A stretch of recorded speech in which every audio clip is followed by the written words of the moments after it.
Okay, so then as a former avoidant, this is really great perspective. How did you get out of that? And how did you become so like secure in yourself? Yeah, the best thing I ever did is EMDR therapy, because Yeah, I need to do as that. an avoidant, especially, so the thing is like, for women, like our dads, like any trauma that happens with our dad can affect our relationships, and then vice versa for men, it's your mother.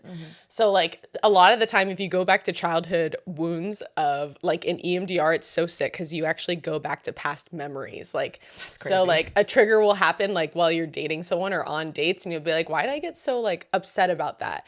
And then you go into EMDR therapy and they could figure out exactly where it came from in your childhood. And it was cool because I've gone back to memories as far as like being 3 years old and being upset because I felt like my sister's 3 years younger.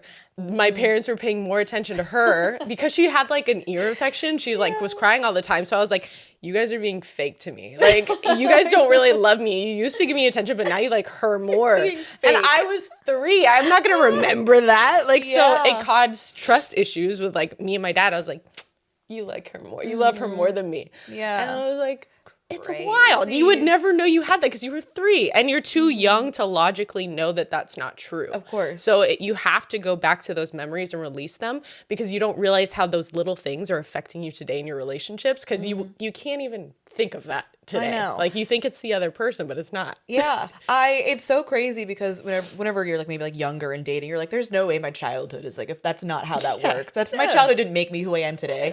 And then you get older and maybe you do therapy or just like a lot of inner work and you're like, holy shit, my childhood made me who I am today. Like that set the foundation for who I am as a person. Yeah, literally. It makes sense. Like literally, like, oh, this is kind of what we were talking about the other day at my house was like, as cavemen, you know, we were kind of molded as like, okay, in the first like maybe 7 years of our life, how to react to things, how to, you know, maybe self-soothe, how to just be a person. You're taught how to human. You're taught how to survive in those early stages of your life. So it literally affects everything. Yeah. So if you're in a situation in like a household where you were in a constant fight or flight, you are going to, that's the foundation for how you're going to be as a adult. Of I'm going to be in fight or flight mode the entire time. Meanwhile, if you have a very secure, open, healthy childhood, you're probably going to be an open, secure, healthy adult. Yeah. Like, no shit that affects how you're going to have a relationship because you were raised a certain way, but you kind of realize, like, no, that's not. That was so long ago.